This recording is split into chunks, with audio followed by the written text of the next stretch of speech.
veut dire Kairos? S'il faut d'abord commencer par là, puisque nous parlons de Kairos, l'année du Kairos veut dire Kairos. Kairos est un des mots grecs qui parle du mot temps en français. Donc on parle de temps, en grec c'est Kairos. Mais seulement pour bien comprendre Kairos, il faut comprendre d'autres mots qui veulent aussi parler de temps en grec. Parce que Kairos n'est pas le seul mot en grec qui parle de temps. Vous le savez avec moi, l'Ancien Testament a été écrit en hébreu et le Nouveau Testament en grec. Le Testament certes a aussi des lieux qui ont été écrits en araméen comme dans le livre de Daniel. L'Ancien Testament a été traduit entièrement en grec dans la version qu'on a appelée la version des Septante. Un homme avait orienté des travaux, on a réuni 70 scribes qui ont travaillé pour traduire totalement l'Ancien Testament en grec.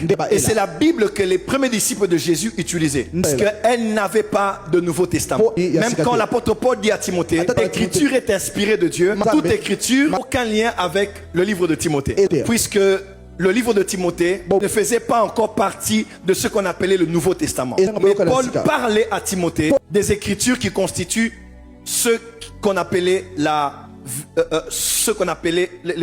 des écritures qu'on appelait l'Ancien Testament. Mais l'Ancien Testament a aussi été, avec le Nouveau Testament, traduit en latin, qu'on appelait la Vulgate latine. Dans le Nouveau Testament est écrit essentiellement en grec. Et lorsqu'on voit le mot temps dans le Nouveau Testament, quand vous le voyez en grec, il n'y a pas que le mot kairos. Il y a des lieux où on appelle le temps chronos. Il y a des lieux où on appelle le temps aion. Dis avec moi aion, aion. Donc pour comprendre kairos, comprendre aussi les deux autres mots qui parlent de temps. Premièrement, le mot aion est le mot qu'on utilise beaucoup lorsqu'on parle de cycle. On parle de génération, on parle de saison. On parle généralement du terme aion. On dit pour toujours, pour l'éternité, ou qu'on parle de siècle. En grec, c'est le mot aion qu'on utilise. Deuxièmement, le mot chronos. Quand on parle de chronos, on parle du temps cyclique, le temps de ta montre. C'est de là même que vient le mot chronique, chronomètre, chronogramme. Amen. Amen. Chronos. Chronos. Et chronos n'est pas qu'un mot grec, du temps des hommes, le temps qui passe, le temps de la montre, composé d'heures, de minutes, de jours, de secondes, de mois et d'années. Et chronos chez les Grecs était aussi un dieu. C'était aussi une divinité appelée chronos. C'est lui que sont sortis la majorité des dieux grecs que l'on a connus. Chronos était considéré comme le dieu du temps. Mais il y avait un troisième mot, c'est le mot qui nous intéresse, le mot kairos.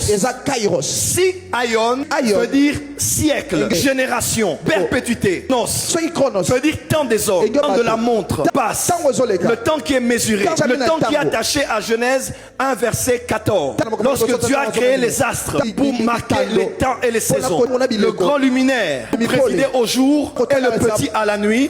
Contrairement à Chronos, Kairos est différent. Pour les Grecs, Kairos n'est pas un dieu seulement, mais Kairos est un être céleste. Kairos est un esprit. Pour les Grecs, bien sûr. C'est une divinité, c'est une entité céleste. Et les Grecs disent ceci. Kairos est un être qui vit dans le monde spirituel, qui dans des temps spécifiques vient et entre dans le chronos des hommes. Lorsqu'il entre dans un temps particulier, il vient accorder des faveurs aux hommes qui connaissent sa présence. Déjà vous devez savoir, l'image de Kairos est décrite comme ceci. Kairos est comme un homme, c'est un vieux. Devant lui, au niveau du front, il a sa mèche de cheveux. Et au niveau de la nuque, il est chauve. Alors quand Kairos vient voir quelqu'un, au moment où on ne s'y attend pas, il vient pour que l'homme le saisisse. L'homme le saisit à l'avant, en tenant ses cheveux sur le front. Mais si l'homme n'a pas reconnu Kairos qui est venu, et que l'homme n'est surpris qu'au départ de Kairos, et qu'il veut le saisir, il ne pourra le saisir parce que Kairos n'a pas de cheveux à l'arrière. En d'autres termes, saisir Kairos quand il se présente et quand il est parti, on ne peut plus rien faire pour le faire revenir. Ainsi dans les Écritures, quand la Bible utilise le terme Kairos, elle parle du temps favorable. Un temps durant lequel Dieu dans le monde spirituel libère des êtres célestes, libère des esprits, ouvre un temps dans le temps chronos, un temps durant lequel les hommes les plus éveillés, les femmes les plus attentives, celles qui savent lire les temps, lorsqu'elles saisissent Kairos, elles reçoivent toutes les choses que Kairos a apportées pour eux. J'aimerais dire à quelqu'un, cette année, Kairos. Les personnes sensibles, les personnes opportunistes, les personnes éveillées, les personnes qui savent ce qui se passe, vont voir leur vie changer à 360 100 degrés favorable. L'apôtre Paul dit aux Galates, ne vous lassez pas de faire du bien. Dans le bien que vous faites, faites dans le chronos. Pourquoi? Parce qu'il y a un temps favorable. Vous allez moissonner. Possible. Et fais beaucoup de choses pendant le chronos. Mais que tu n'es pas moissonné. Je t'informe de la part de Dieu. 2026, l'année Kairos, l'année durant laquelle tu vas moissonner l'effet de ta sueur, l'énergie investie, l'argent investi. Cette année, c'est l'année favorable. Car Dieu fait chaque chose en son temps. 5 choses rapidement. Daddy, comment faire pour ne pas rater Kairos en 2026? Première chose, tu dois être spirituel. Merci Daddy. Tu dois être spirituel. Puisque Kairos est un temps spirituel dans un temps matériel, ne peut saisir Kairos, peut saisir qu'un temps engagé par la spiritualité, que des hommes et des femmes qui le sont aussi. C'est-à-dire dans la spiritualité. On n'attend pas un temps spirituel en étant charnel. On ne discerne pas un temps spirituel en étant charnel. Donc 1 Corinthiens 2 verset 14 a dit, mais l'homme animal ne reçoit pas les choses de l'Esprit de Dieu, car elles sont une folie pour lui, et il ne peut les connaître parce que c'est spirituellement qu'on le discerne. Amen. En d'autres termes, quand Dieu fait quelque chose de spirituel, tu dois être spirituel pour savoir que le temps là, c'est ce temps. Avec moi, quand je dis être spirituel, ça ne veut pas forcément dire être chrétien. Parce qu'il y a des païens qui sont spirituels, savent très bien discerner les cycles et les saisons durant lesquelles l'invisible envahit le visible et est prêt à accorder aux hommes des faveurs. Kairos, c'est un temps spirituel. Dis avec moi, le Kairos se discerne spirituellement.